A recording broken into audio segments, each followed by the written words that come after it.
Hello everyone, welcome to the Grasp Hub. In today's session, we are focusing on one of the most essential foundation of the Excel, cell references. So understanding how the Excel reads and connects the cells is a key to write accurate formulas, building a dynamic worksheet and working efficiently with the data. So in this session, at first, we'll learn about what is cell reference. Okay, so a cell referencing is nothing, in an Excel every cell has an address. So as we are having, right, so in Excel every cell has an address. So this address is called as a cell reference, and it's made by combining the column letter like A, B, C, that alphabets, right? So column letter with the row number, in which row and in which column that cell took place. Okay, and at next we'll learn about what are the three kinds of the cell referencing. See in this picture, when you see here, it's highlighted, right, that 57.75. So this is the referred cell. Okay, that's why I have highlighted. Okay, and the next thing, the first type is the relative referencing, and the next one is an absolute referencing, and the third one is a mixed referencing. We are going to learn about all these three and what are the differences with these three, and in which place these references will be used. Okay, so in a particular important data set, we are going to learn about all these three. Okay, let's start with the first type of the references, that is the relative reference. Okay, so this is a sample data what we are going to use to learn about all three types of the references. Okay, so first let's find the total of the subjects given here. See, this, the first column refers to the student's ID, and the next one is the name of the 5 students. Okay, and math, physics and the chemistry, these three data, and we are going to find the total for these three, and I'll tell you how this calculation will be helpful for the references, how it will be related to the references. Okay, so first let me just start with finding the total. Okay, in two ways you can find a total. The first one, as we know, it's nothing but using the formula. So formula for finding the total is nothing but sum. So I'm going to find the total for these three subjects, right? So I have to select that and find. So 253 is the total for John Doe. Okay, and the next one, if you drag this thing, you can get the total for all, right? Okay, this is the first method of finding the total. As we already know, it's a formula method, right? Suppose without this, if you want to find the total in a smart way, you can go with this. See here, for example, first let me just find the total for the first ID, that's 1, right? So simply click the alt and equal to. See here, have you automatically it's selected, right? It's like a formula for the auto sum. This is shortly for the auto sum. Okay, just understand the formula. As usual, when you drag the corner, you can get the total for the all 5 students, right? Okay, when you check the cell reference of the first one, it's nothing but C3 to E3, right? So from this data, from the math, that's 85 to the 95, 90, it's added, right? Okay, now come and check this one, the second one. See, it automatically changes to C4 to E4. Okay, for example, when you check the last one, it automatically just adapted to the cells, right? So it's C7 to the E7. Could you understand? So this is what the cell reference, especially this is called as a relative cell reference. Okay, so we are about to learn the absolute reference. Okay, by finding the percentage for the marks given here, let's see how it will be related to the absolute reference. Okay, so first let me find the percentage for the scores appeared for each students. Okay, so usually what will we do for finding a percentage? We have to divide this total marks secured by each student out of the total marks for the exams, right? So which means we have 3 subjects here, so each subject carries 100 marks, so total is nothing but 300. So let me just write down this 300, the total as 300 in a particular cell. Okay, I'm going to refer that in this percentage column. Just see here, for example, for the first kid, no, so equal this total marks scored by the first candidate. Okay, divide that by the 300. Okay, so when you click enter, so you can get the 84%, that is for the first student John Doe. Okay, Okay, so usually what will we do when we drag it, we can get the answers for all, right? See, while we calculating a percentage, see, once we apply the formula for the first candidate, no, so once we got the answer, when you drag it, you got the answers for the all four, other all remaining four, right? But here it's not working. Let's see what is the mistake here, and then the next I will take a step further. Okay, see here, the first, in the numerator we have to keep the total of the candidate, I mean total of the student, right? How much total that student have scored. So it's 274. See here, the f and 4, f4 is considered here, so there is no mistake with the numerator. Now come to the next term. So it should be divided by this 300, right? So 300 is placed in L, and then 2, so L2, it's placed in L2. But when you check the denominator here, it automatically shifted its place. See, can you see the red mark cell here? So this is what it took. Okay, that's the mistake, right? We need for all the 5 students, while calculating a percentage, the denominator should be the 300, right? So L and 2 should be stay constant. Okay, so for making the cell to refer as a constant one, no, so we have a certain rule for that. Okay, so while you use a dollar symbol with this row and the column data here, right? So when you use a dollar symbol with this, it will stay at the same place. For example, when you click F4, okay, you got the dollar symbol in front of the column and the row, right? If I click the F2 again, F4 again, see here the dollar is only for referring for the row. Okay, if I press the F4 again, see here the dollar is referring only for the column. If I press the F4 again, see it came back to its original data, right? It's L and 3 alone. Okay, but we need to stay this L and 3.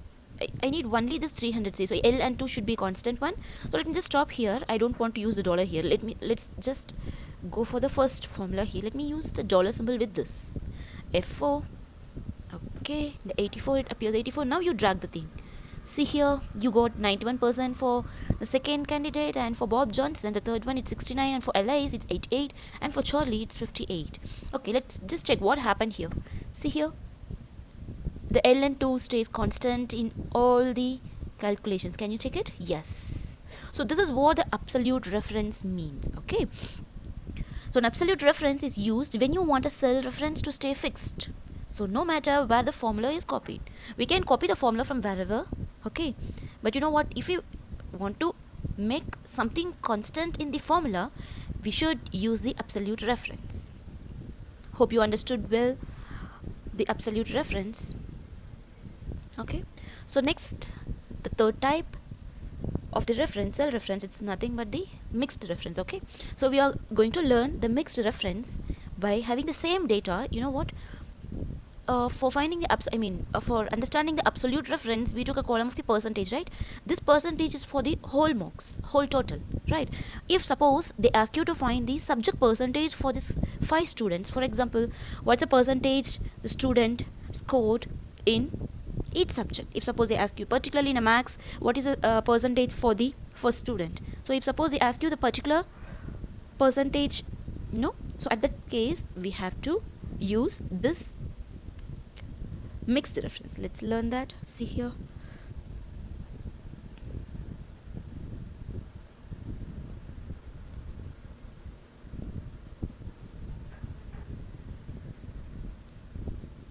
okay, so usually what will we do?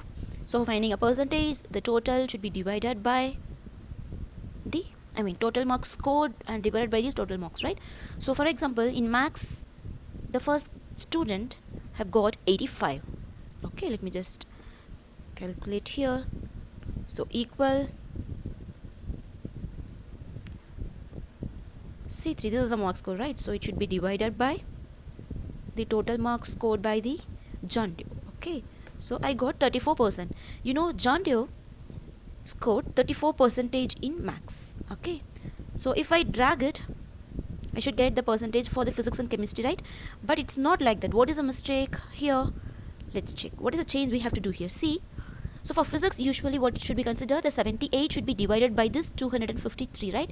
But what is the change here? Instead of the 253, the cell shifted to the next one. It consider the 84 percentage. See, this is the mistake. Okay, so you already we have seen about this for making the cell as a constant for our calculation wherever we need to state as a constant, no. So at that case we have to use the absolute reference, right? Let's check with the absolute reference here whether it's working, helping for us or not. Okay, so let me just change the formula here with the dollar sum. Okay, so now let me just check. If I drag it, yeah, I got 34 percentage in maths and physics, 31% in chemistry, it's 36 percentage. Okay, so this is the percentage only for the student, first student John Doe. Okay, suppose when you drag it, you should get the percentage for all, right? Okay, we got some relative percentages, but let's check whether the calculation what we have done here, right, it's a correct one. I mean, it's a correct one or the wrong. Okay, let me just randomly take a cell. Let me see here. For the physics of the third candidate, the physics mark should be the the numerator. Yes, the 65 is considered here. In the denominator, it's F and 3. What is this F and 3? See here, there is a mistake. You know, for the third candidate, for the Bob Johnson, the total he scored is 207, but it's considered what? 253. There is a mistake here, right? Which means we need to change something here. Okay, you know, the F column is considered for the total, but the row, right? So for the first candidate it's a second row, and for the second candidate John Smith it continues in a fourth row. See, I need to shift the rows one by one, but the F should be stay fixed, right? So at this case we can do one thing. It's called as a partial fixed. Okay, so just see here, I don't want this F column, no, I want this F column should stay constant, right?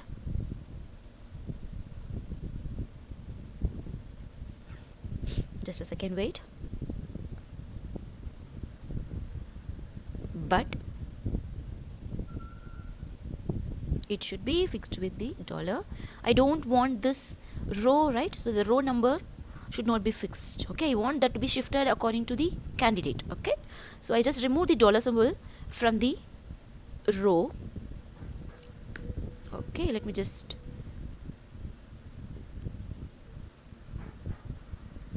yes, so we got some percentage values. Now let me just verify what we have used here is correct. Yes, for the physics percentage of Charlie Davis should be the physics mark out of the total, right? So the physics mark is at the D7, yes, and the total mark is at the what? The F7, right? See, it's considered for the F7, which means what formula what we have used here is correct. Okay, so this is called the mixed reference. Okay, a mixed reference logs either the row or a column, but not the both.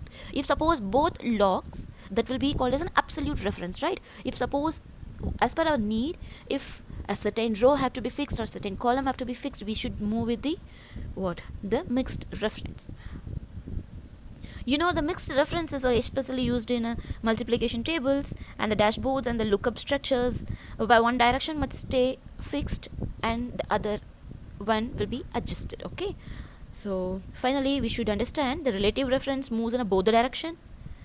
Yes, we use that for the finding the formula, right? Total.